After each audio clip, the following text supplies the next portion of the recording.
Okay, so it's been a little bit since I've recorded one of these. It's been it's been since the Nikkei episode. I don't know, I'm acting like it's been so long, but it's been a little bit longer for me. Okay. Gonna turn second. I have two mics going. I haven't tested the volume on this, so this is all gonna be done raw. And if it sucks, then I'm sorry. But yeah, it's been a bit. As you can see, webcam's back. Got a new webcam just for this. Not not actually just for this, but the benefit is that I needed to get a new webcam anyway. So I've got a couple ideas of where my rambles can go today. If I wanted to tackle them all, I'd be here for a really long time. And well, I'm sure there's somebody out there that would love that. Not exactly what I had in mind.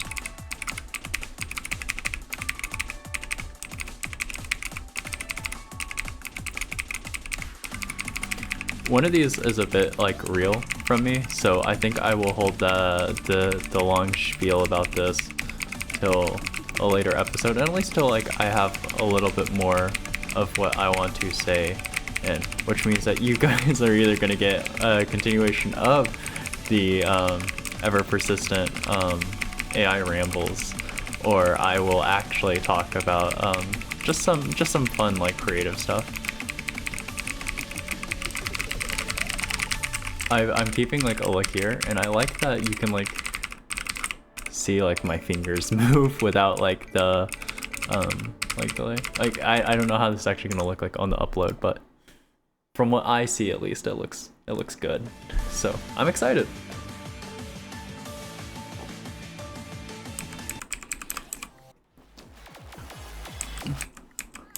Okay, I can do an abridged version of the rant for artificial intelligence continue today, and I think I alluded to it in the what's it called, the Nikkei ramble.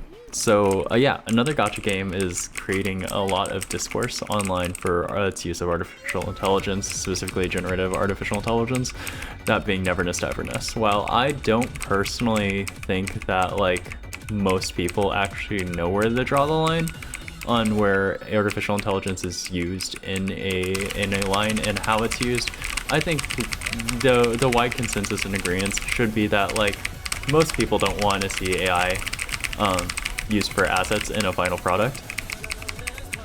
It's one thing for it to be placeholders that we never see, because then there's the illusion and the ability to argue that it's not like actually there, right?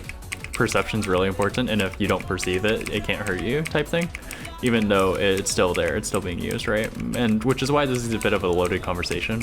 The thing is that there's a very direct harm when it's used for these small assets, because it becomes a smoking gun argument to say, well, why do you care about it for the bigger assets and not the smaller assets? And in a sense, you're kind of saying, well, it's a lesser job, so it's not as integral. But I think all jobs and all components of this should be treated with the same ethics and same integrity. So I think if you're willing to do it for a small job, that means that you're also willing to do it for a big job. I don't think there's like, depending on the context of that, that's not an inherently bad thing. But I think in the concept of generative artificial intelligence and how it's currently being used in industry, it's a problem. And I think that there's some fields that we need to recognize should be held to different standards than just the industry norm. So, for instance, like with the current like state of like economics, finance, like business, the idea of AI generating reports or AI generating like documents or charts and graphs and stuff like that, visuals. Obviously, you'd still want an actual professional graphic designer or something like that, ideally, to pay for that. So that way they can they can have their role fulfilled. You can maintain integrity and have of their like desired skill set and whatever, right? But fighting that in the fighting that in that industry is just, I'm not going to say impossible. It's just more so it's a battle that you're most likely not going to win and could very well just fizzle over time. well, I'm not going to make bold promises on the state of industry. I personally am holding out hope that artificial intelligence, as it's currently applied in industry and as we currently see it, will fizzle out. I don't really have a timeline for when I think this will happen. I do just have some semblance of hope that this will.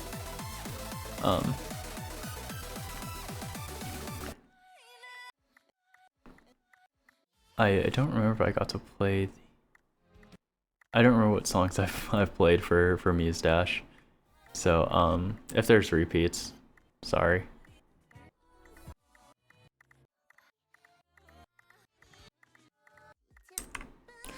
Okay.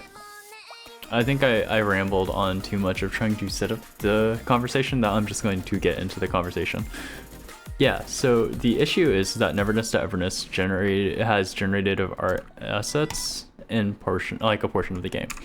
And a lot of these assets I'm going to say are secondary, are secondary atmospheric elements. So stuff like background posters, etc. And we've seen a couple other major game releases that have had stuff like this. So I'm not gonna point the choking gun and say that this is horrible, this is the end of the world. Gaming industry as we know it is collapsing. But I will say that I think it's becoming a more noticeable problem than we need to actually start drawing some firmer lines on, just not as individuals, but as actual communities. Because I think that while there's always going to be bad actors that are going to disregard everything to enjoy a game, or can't holistically accept that a good game can have faults, or a good game can have a fault that would make consumers not want to take interest into it. Because again, there's a difference between stuff you can look past and stuff that you want to forgive, and stuff that will be detrimental if you do forgive. For instance, if you're complaining about a rhythm game having a bad story, that's a personal thing. That's not killing the industry. Whenever you talk about games in generative AI, that detrimentally does. Because I think while I don't think every single game ever made is some profound art piece, it's impossible to separate games from art, in my opinion. Therefore, they should be treated as other art forms. You wouldn't watch an AI-generated movie, you wouldn't listen to AI-generated music with the same intent, with the same enjoyment, with the same profoundness that you would pieces made by a person. And of course, you can say that, oh, well, I mean, for instance, for music, it's relative, because most of the weight you put on music isn't necessarily from the artist itself.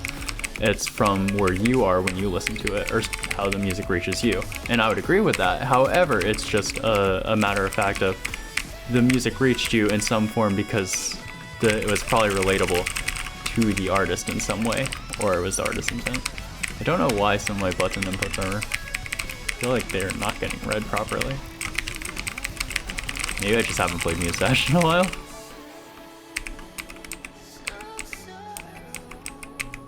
Anyway, I personally think that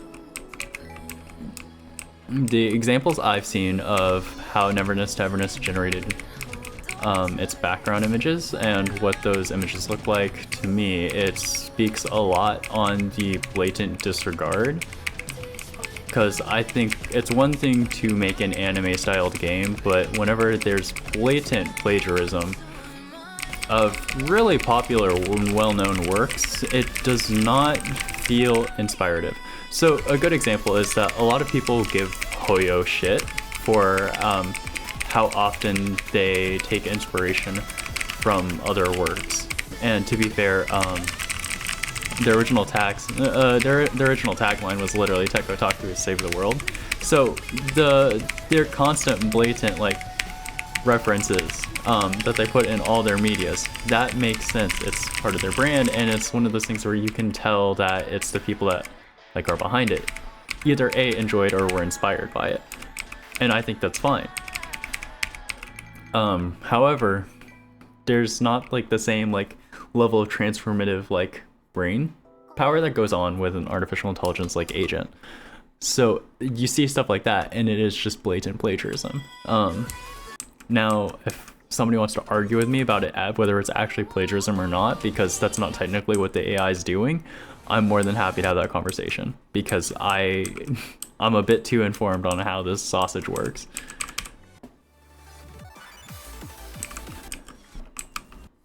Anyway, I personally don't think that we should be so complacent with this, and I think that it's just a game that should just be blacklisted. If you have any type of love for the arts, any type of integrity, just don't play it. It's okay to not play a game. Oh, like, I'm sorry, fear of missing out. Like, I get how much that sucks. But, yeah, fighting for change has never been easy.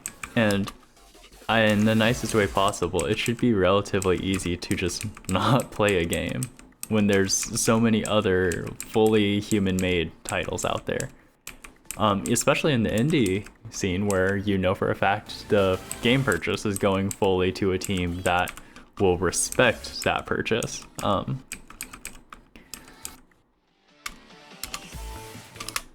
And that's kind of my thing, right? I've seen a lot of arguments for and against it. Some of the for ones I agree with, some of the against it I agree with. However, in the context that it's being applied, I can't agree with. Specifically, that's more so on the for it. And a lot of it's coming down. A lot of the for arguments I've seen are summarized in complacency of, oh, you can't remove this from industry. Well, we're never going to remove it from industry if you just accept it as is and accept that everyone else is doing it.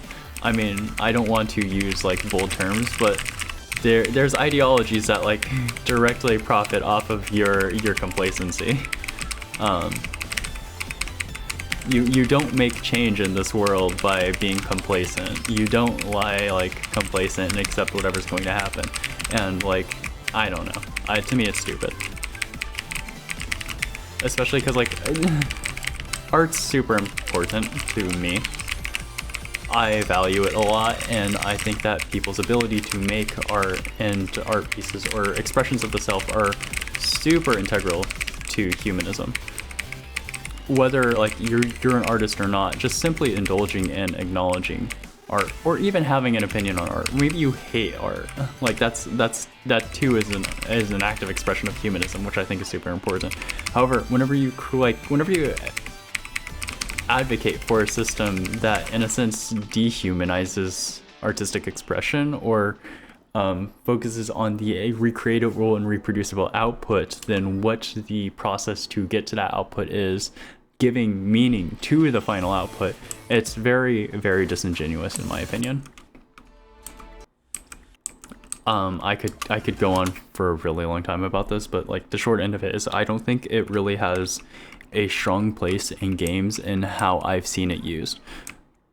There are some really creative examples, but those are all edge cases, and those edge cases are not nearly talked about in the same ire that usage and blatant perpetuation of generative AI in the space is.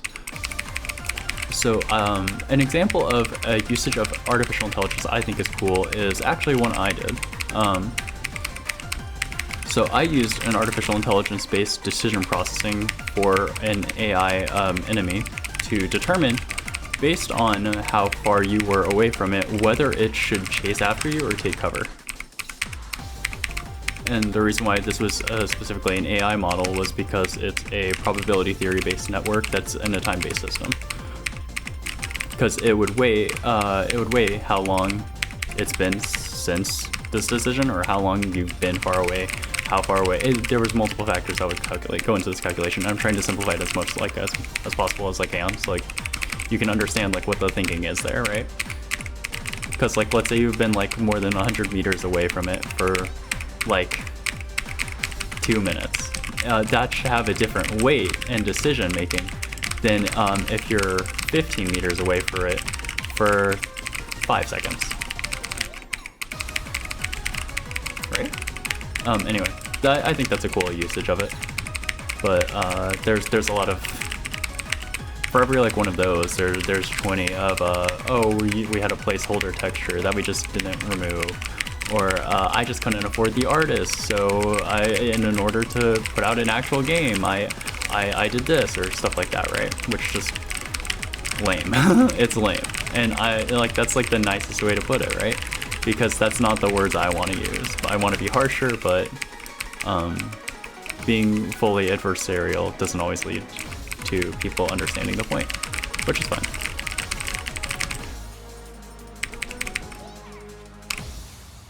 As for why I care, because I don't know if I've mentioned this or not on one of these, and if I haven't, then here's your here's your lore dump, and if I have mentioned it, and then here's your reminder. I studied this in college, so if genuinely somebody wants to argue about artificial intelligence, I'm more than happy to have that argumentation because I know a bit more than the average person, especially a bit more than the people who graduated with the same major as I did.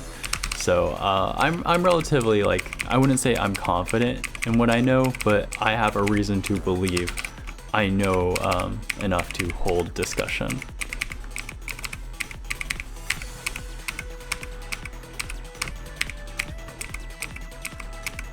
And that's I think it. I don't know. I don't want to go super in depth on this because my thoughts on AI are super loaded, and I don't really want to be giving like an hour-long ramble about it when it's not really going to reach the people it needs to reach. I mean, I don't know. My short thought is I think that villainizing every single usage of it is regressive. I think that the wide mass perpetuation of it in industry is harmful and shouldn't have been done as soon as it had been done.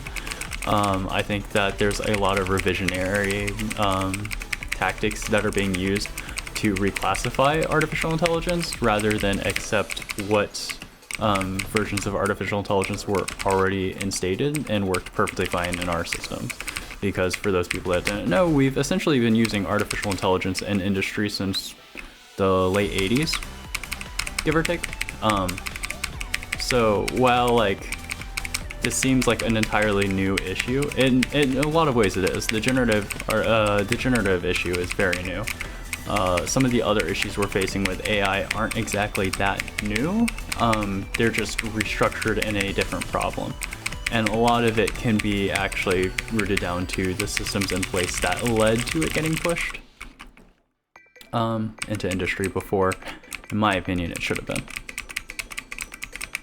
Alright, now we will say the state that it was pushed into, I don't think it should have ever hit production systems, but again, I have loaded thoughts on this. I think all generative artificial intelligence is almost inherently bad for the arts. I think that while there are some edge cases I'm willing to argue, I think holistically it just was a net negative. And even those edge cases, you can't really argue them because to argue them would also be to overweigh or accept the negatives that are in place because of them. It's not something where you can have the positives and just the positives. You have to take the full negatives with whatever positives there may be, and it's one of those conversations where I don't think the positives actually outweigh in the slightest.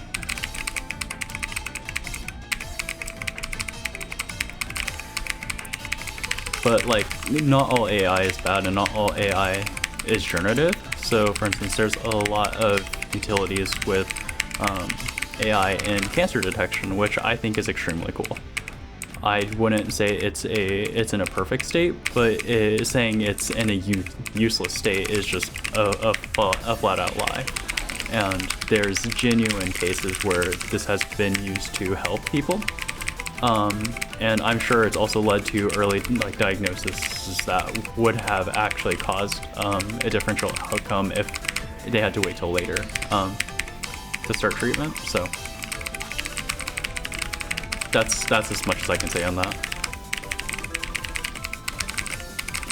Anyway, I don't know. If people are interested, I can give the full AI rant, but yeah, I think a lot of people don't really like, and a lot of people that cheer for this tech, I think they blindly cheer because they don't actually understand the history nor the actual technologic implications or even the ethical implications of what they're perpetuating. They just feel like it's the sci-fi future they always dreamed of, even though, in my opinion, it's more of the dystopic nightmare that I feared. But hey, big words, right? Yeah.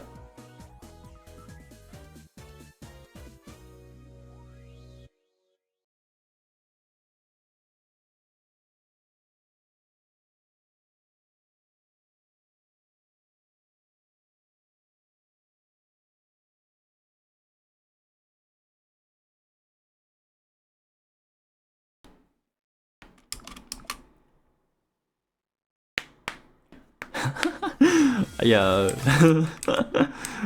This is gonna be really funny, because that silence is because I had to message somebody, and if they watch this, they'll know exactly who they are, which that's just kind of comedic. But yeah, that's as much as I want to go on about like this. It's a topic that I think is impossible to really avoid, especially in the current online space. I think it's important that people actually have it, and I think both sides should be challenged. I think one side needs to be challenged way more than the other side, but I think it's important for actual perpetuation and good outcomes. Because if you just want zero AI in the slightest, you will just genuinely never get that. It's too ingrained in our systems, and not in a bad way. Because, for instance, whenever people argue the environmental impact, we've been using this stuff since the 80s, right? And the new environmental impact that we're seeing right now is a very new issue. And the short answer of it is blind implementation and inefficiencies that are perpetuated, that are attempted to be solved by just throwing more computers at it. And I'm sure somebody would love to argue with me and tell me how I'm wrong about that, which they can go ahead to. I have papers to cite.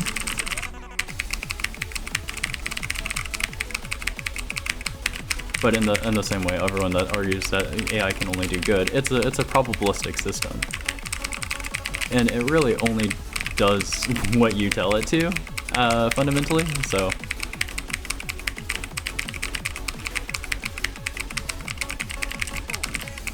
Also, oh my gosh, there's so many people that try to make up words to explain what an AI does that just either A, this research has already been done, or B, you're just wrong. But that, again, I'm gonna get so derailed. But yeah, okay. I don't know. AI in games is weird, and I kind of like to live in a world where my art stays art. I shouldn't have to like fear about listening to a new artist and then have to like check and be like, oh, this sounds weird. Are they just like not like an insane producer, or is this AI generated? Or same for like artists, right? Where I'll see like a banger art on Twitter and they'll be like, okay, let me pull up their profile, let me do my investigation. Is this person real? Or are they pumping this out way too, like, I don't know, it's lame. I shouldn't have to do this. And I don't mean that in a lazy way, I just mean that in a, like, I should be able to just enjoy the art that humanity has to produce, but alas, not the world we live in. Anyway, that's the end of that. So some stuff that's kind of cool that's going on is art stuff. We've got some projects I'm working on. Yeah, no, because the last episode was the Nikkei one. I'm working with another person now, and what they tasked me with is actually pretty cool. I like it. I feel challenged isn't necessarily the fully right word, but like I feel like I get to fully indulge in my own overindulgence and obsession on how I want to make things. So it's very nice. I wish I could put more time to it, but I'm a little bit busy, so.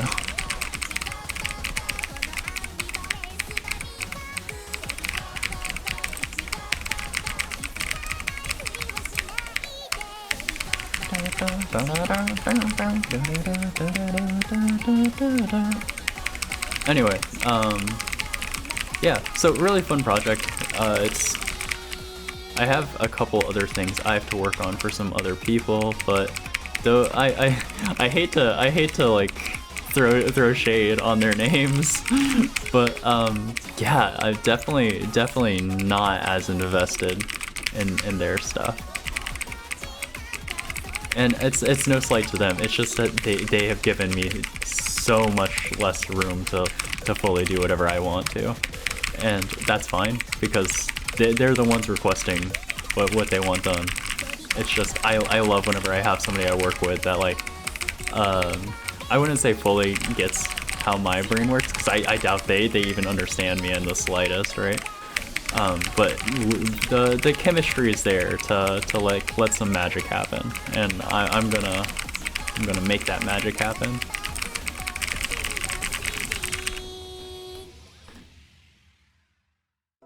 Some other stuff is I have to finish writing some things for some people because I think that'll be fun, and if I can get the writing done, then I can pass it off and not have to touch it for like a couple months, which will be nice. I will have more stuff to talk about, like a couple of the projects I'm working on, right? Whenever time passes and I'm allowed to. Band stuff is going cool. We're talking about doing a multi-stop tour that would involve a lot of travel, which I think would be fun. But at the same time, we kind of be locked to just one vehicle for both like driving and sleeping, and I don't know how comfortable I am with that.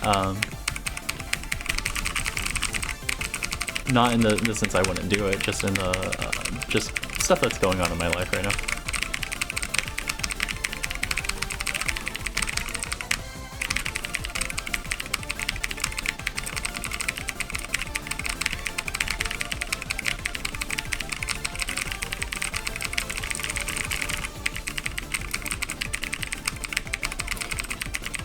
Anyway, yeah, music, still planning to release this EP eventually. I still need to keep working on it. I just, balancing everything else, I just haven't had so much time to work on it, and I just don't fully know how I want to express some of the songs on there. But it'll be fun. Ooh, yeah, sure, I'll talk about it. I plan to remake one of my original songs. So, it'll be cool because neither of them were really officially released. One of them technically was, but not anymore. And I think it'll be cool to eventually just have some of my older works out there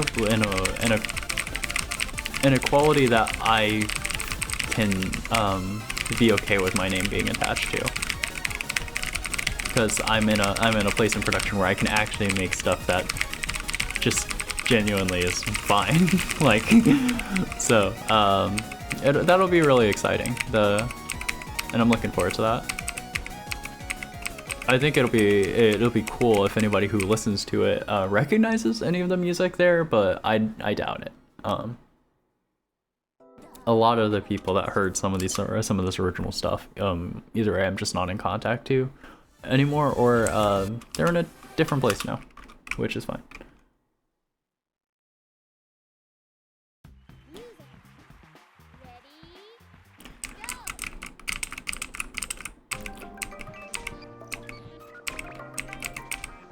Okay, so yeah, that's just a bit of like what's going on. Oh my gosh,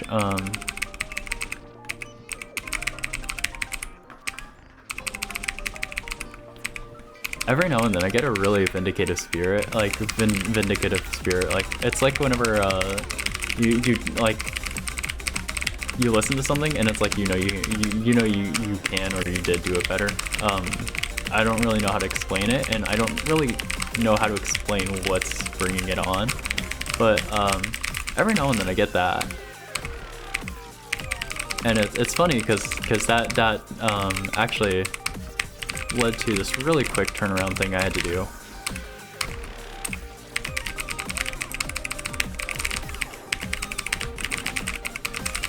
Which it was like 2 days. But like I work a full-time job, so it was more like one day, and then all the exporting and settings on the master were all the essentially all the work was done in one session, and then all the mastering stuff was day 2, which that all went fine. And their response to it was pretty fair, so. It was one of those moments where it's like I knew for a fact that that not only would like what was in like my head I think fit their vision a little bit better, but also it's like I just don't think the person that they were working with fully understands like what they're working with in the nicest way possible, because it's fine. Like audio's complicated. It's just yeah, you gotta trust your ears sometimes and not be like blinded by the fact that you made something. But if you're also getting started out, like figuring that out is super difficult.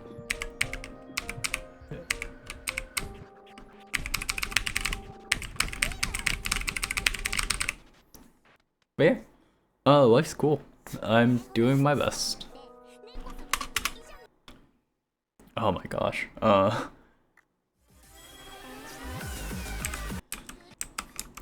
I will know when this is uploaded, but yeah, no, past couple days have been brutal, so hopefully recording this is just like a fun thing for me to do. I don't remember if I did the Wuthering Waves songs or not. I think I already did. I don't remember.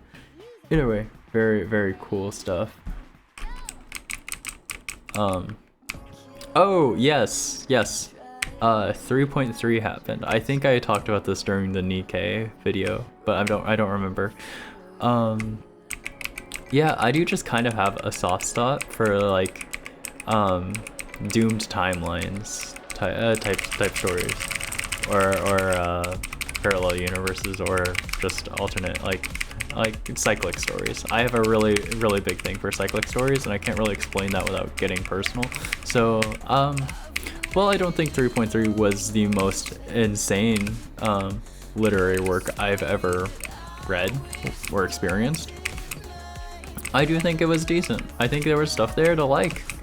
And whenever I'm comparing it to the other gacha writings I've been exposed to, yeah, it's definitely up there.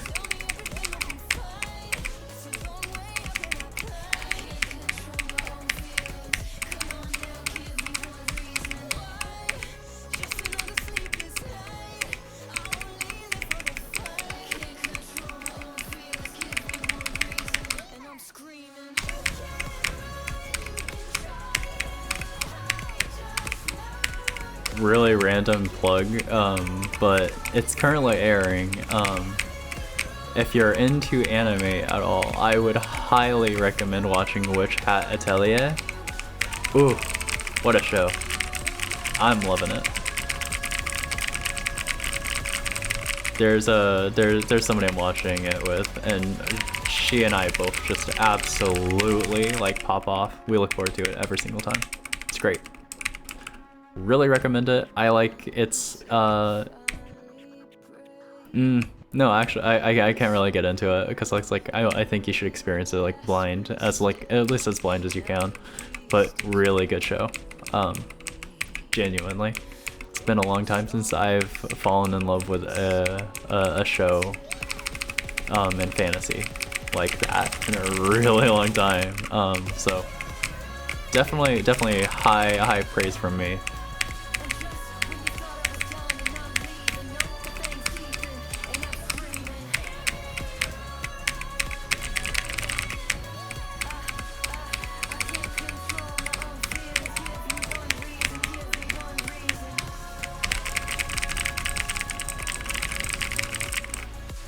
Six, 7? Fuck! No! Oh no! No!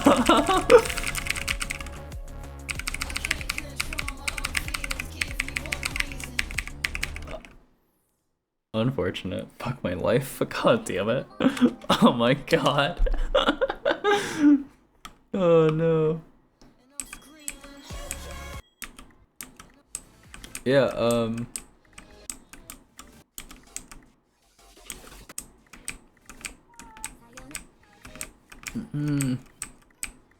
Oh, I was going to make a Union Syndrome ramble. I really was going to. There's only one problem, is that I've beaten the game. And in order to beat the game, you have to play a lot of that game. And while it's not a bad thing, I don't like playing all the charts equally. So this has led to me playing a select few charts over and over and over again. So the charts that I would have played on a ramble, I've already played to oblivion. So yeah, I don't think I'll do a ramble on Union Syndrome. But it's a fun game. I don't think it was the most notable experience or rhythm game I've played, but it was fun. And it may sound like this is like awkward praise where it's like you don't actually like it. I enjoyed my time with it. I think that a lot of things to the gameplay experience, especially like the completion experience, really needed work. To the extent I kind of wish they had gotten some people to playtest it before releasing it, because it was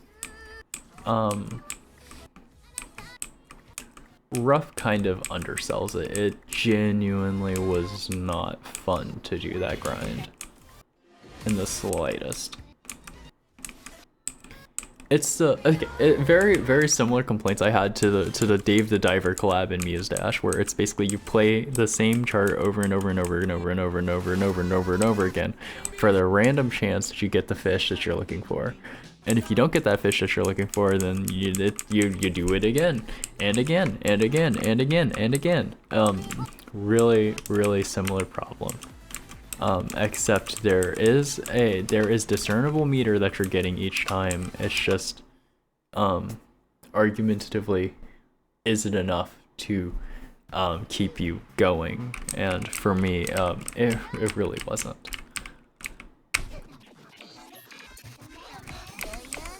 I think the story was interesting. I just wish they had done more with it.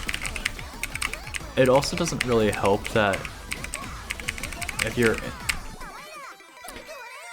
if you've played anything that does a similar story beat that it's doing, it's kind of obvious where it's going, and that means that whenever the payoff happens, it's less interesting in my opinion, because you're already expecting it, which means I think it would have worked better if I had never experienced a story like that.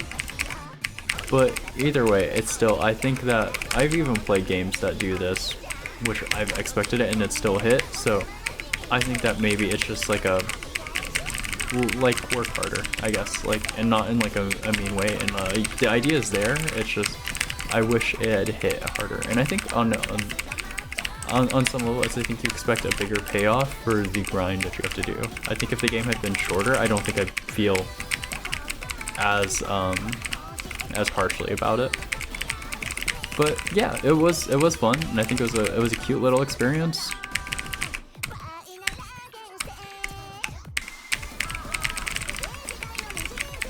The team, the amount of hardcore Tennessee members that did the music is kind of insane. Although I must admit, I am slightly over hardcore Tennessee being in every single rhythm game. And this is like this is coming from like a massive hardcore Tennessee lover. It's just I don't know, be unique, right? I think the tempo aesthetic kind of blended well to it, but also at the same time it's like I don't know, there's a lot of other artists you could have spotlighted. I get it, budget though, but yeah, I think that's gonna be this episode. So yeah, webcam's back. Take care, and I hope you guys enjoyed it.